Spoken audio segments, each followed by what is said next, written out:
कड़ी कहानी है। वायु प्रदूषण इसकी सबसे बड़ी निशानी। दोस्तों, जब से मैंने और आपने भी होश संभाला है, तभी से हर वर्ष अक्टूबर और नवंबर में बहुत चर्चित आधुनिक भयावह और अंतर्राष्ट्रीय एक ऐसी समस्या बनी हुई है जो कम होने की बजाय और बढ़ती ही जा रही है। वह है प्रदूषण अर्थात पॉल्यूशन। अब हम बताएंगे वायु प्रदूषण की वास्तविक परिभाषा। जब पर्यावरण में अवांछित रासायनिक, भौतिक व गैसिक पवित्र कण निश्चित मात्रा से ज़्यादा अनुपात में आ जाते हैं तो वे जलवायु की स्वच्छता को दूषित करते हैं। उसे हम प्रदूषण भी कहते हैं। वायु प्रदूषण कई प्रकार के होते हैं, जैसे जल, वायु, मुद्रा, ध्वनि, सामाजिक, आर्थिक, राजनैतिक, विद्युत, प्रकाश, वाहन व प्रशासनिक प्रदूषण।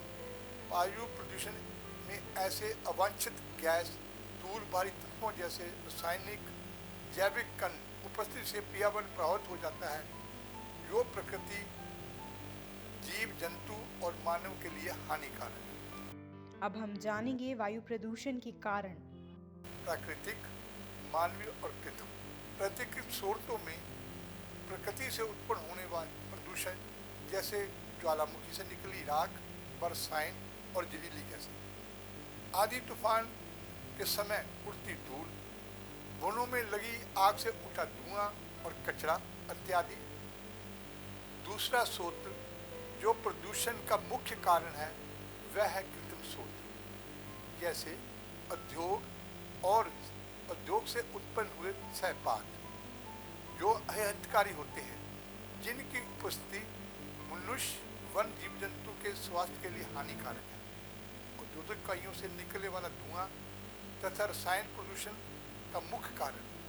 कारखानों में कच्चे माल का उपयोग करने के बाद भी जाने वाली चीज़ें जैसे मोमबत्ती, अगरबत्ती, कीटनाशक चीज़ों से प्रदूषण बढ़ता है। यातायात के साधन जो कृत्रिम स्रोत का एक कारण है। आम लोगों को यातायात के साधन जैसे बसें, कारें, हवाई जहाज आदि मुख्य कारण लगता है। जहाँ तक बच्चे भी जानते हैं कि वाहनों से निकलने वाला धुआं हमारे स्वास्थ्य के लिए हानिकारक है और आमतौर पर धुएं से बचने के लिए बच्चे हाथ से नाक और मुंह ढक लेते हैं। निर्माण कार्य ज़्यादातर गांव और छोटे शहरों के बजाय बड़े शहरों में ज़्यादा होता है, जिससे रेत, मिट्टी, धूल के कण से वायु प्रदूषण में बढ़ोतरी होती है। चौथे, पराली जो हर वर्ष अक्टूबर नवंबर में खरीफ की फसल को खेतों में जलाने के कारण और जंगलों में पेड़ पौधों तथा कोयले से निकलने वाला धुआं जो प्रदूषित करता है। पांचवा कारण हमारा है परमाणु ऊर्जा परियोजनाओं के निर्माण, विस्फोटक तत्वों का उपयोग होता है जो अस्थायी प्रकृति का होता है, जिनका विघटन किरणों तथा परमाणु कणों के रूप में होता है जो वायुमंडल में दूर दूर तक प्रदूषण फैलाता है।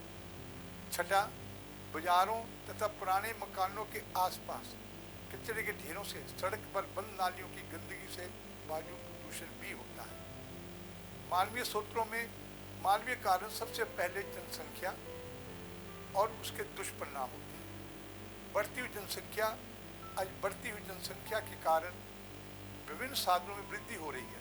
इन संसाधनों में बेतहाशा वृद्धि जैसे यातायात, इंजन और वायु के प्रदूषण को बढ़ाती है और बढ़ती जनसंख्या से खान पान, रहन सहन, घरों में कोयला, लकड़ी, घरेलू ईंधन से वायुमंडल में लगातार आंदोलन पैदा करने का काम कर रही है। कच्ची धूल भरी और टूटी फूटी सड़कें, वाहनों के चलने के कारण हवा में धूल, मिट्टी अधिक उड़ती है जिससे प्रदूषण बढ़ता है। टूटी फूटी सड़कों पर वाहन चलने से पेट्रोल, गैस का ज़्यादा उपयोग होता है जो प्रदूषण एक कारण बन जाता है।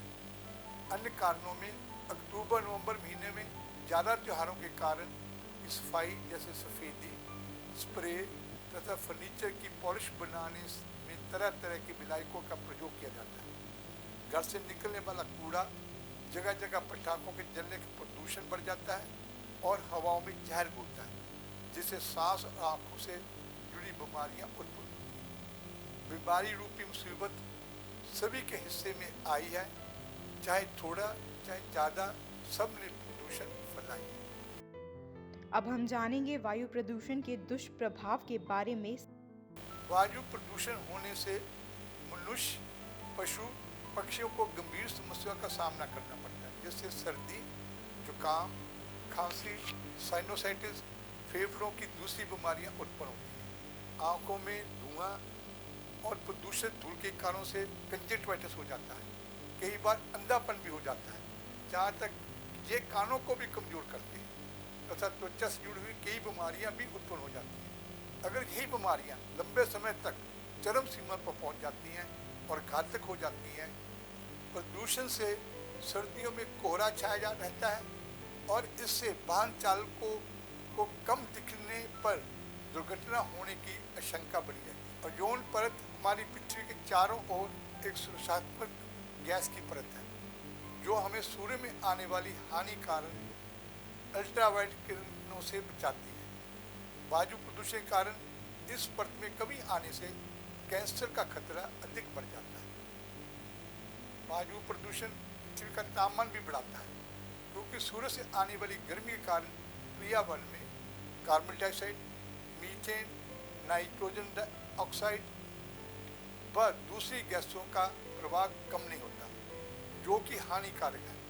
क्षेत्रों में जब हल्की वर्षा होती है तो विभिन्न प्रकार के गैस एवं विषैले पदार्थ, धूल के कण धरती में आ जाते हैं, जिसे हम अम्ल वर्षा भी कहते हैं। अब हम जानेंगे वायु प्रदूषण से बचने के उपाय। वनों को हो रही मनुष्य द्वारा अंधाधुंध कटाई पर अंकुश लगाने के लिए सरकार के साथ साथ सभी समाजसेवी संस्था एवं प्रत्येक मानव को अपना कर्तव्य समझकर वनों को नष्ट होने से रोकना चाहिए और वृक्षारोपण कार्यक्रम में भाग लेना चाहिए। शहरीकरण की प्रक्रिया को रोकने के लिए गांव व कस्बों में रोजगार, उद्योग व अन्य सुविधा जैसे आवासीय, शिक्षा, स्वास्थ्य सेवाएं उपलब्ध कराना चाहिए। कारखानों को शहरी क्षेत्र से दूर स्थापित करना चाहिए तथा ऐसी तकनीक उपयोग में लाने के लिए बाध्य करना चाहिए जिससे कि उचित चिमनियों के धुएं से अधिकतम अवशोषित ना हो और अवांछित पदार्थ व गैस अधिक मात्रा में ना पैदा हो। जनसंख्या व शिक्षा की उचित व्यवस्था की जाए ताकि जनसंख्या वृद्धि को बढ़ाने में रोका जाए और आवासीय सुविधा बेहतर की जाए। वाहनों में ईंधन से निकलने वाला धुआं को ऐसी समायोजित किया जाए जिससे कम धुआं बाहर। ऐसे ईंधन की सलाह दी जाए जिससे उपयोग करने से उसका पूर्ण ऑक्सीकरण और धुआं गैस कम से कम निकले, जैसे बैटरी से इस्तेमाल होने वाले वाहन, इलेक्ट्रिक इंजन और मेट्रो गाड़ी। रसोई के ईंधन, चूल्हा व सौर ऊर्जा की तकनीक को प्रोत्साहित करके इससे और ज़्यादा उन्नति एवं सुलभ बनाना चाहिए। शहर नगरों में हानिकारक पदार्थों को निष्कर्ष हेतु सख्त कदम उठाने चाहिए।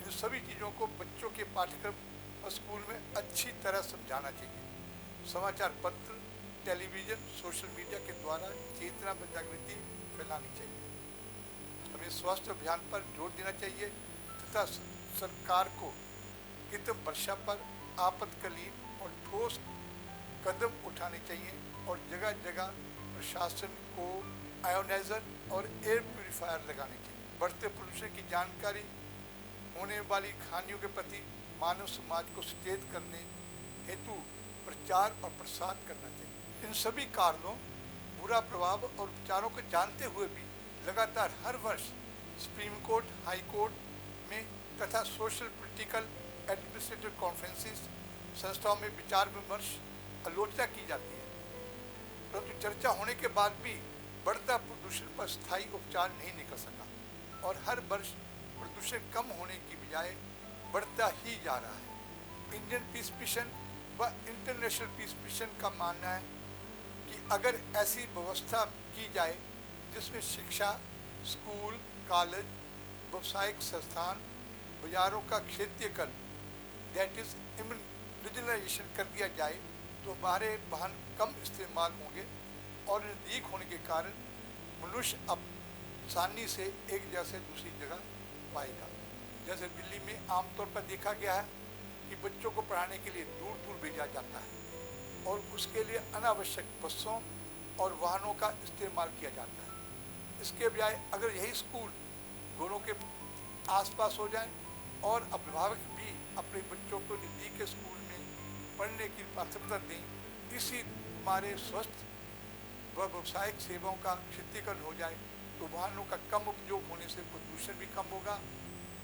पंजाबी में कहावत है, नीचे दुकान ऊपर मकान, जिसे हमें लागू करना चाहिए। अगर हम देश में स्थानीयकरण कर देंगे, मतलब अपने व्यावसायिक स्थानों के नज़दीक अपना निवास स्थान रखें, तो आने जाने में वाहन का उपयोग कम हो जाएगा। इसके अलावा समय और पैसा बचेगा, दिमागी टेंशन कम होगी कि हमें काम पर समय से पहुंचना है। पेट्रोल, डीजल, सीएनजी का कम इस्तेमाल होगा, सड़क दुर्घटनाएं भी कम होंगी। लेकिन सब कार्य सरकार, प्रशासन और जनता की आपसी भागीदारी के बिना असंभव है। जब सब अपनी भागीदारी देंगे तभी समाज के लिए बेहतर व्यवस्था होगी। और हम ये सोचते और कहते भी हैं कि वर्तमान रोकथाम साधनों के साथ साथ अगर क्षेत्रीयकरण कर दिया जाए तो पोल्यूशन के अलावा कई समस्याओं का निदान में क्षेत्रीयकरण सौभाग्य पे सोने का काम करेगा। इसीलिए हमारी मिशन हमेशा क्षेत्रीयकरण, रीजनलाइजेशन में विश्वास रखती है और बढ़ावा देना चाहती है। आओ वायु प्रदूषण को सब मिलकर रोकें, अपने बच्चों के भविष्य के लिए सोचें। यही हमारा प्रयास हो, देश हमारा स्वच्छ और साफ।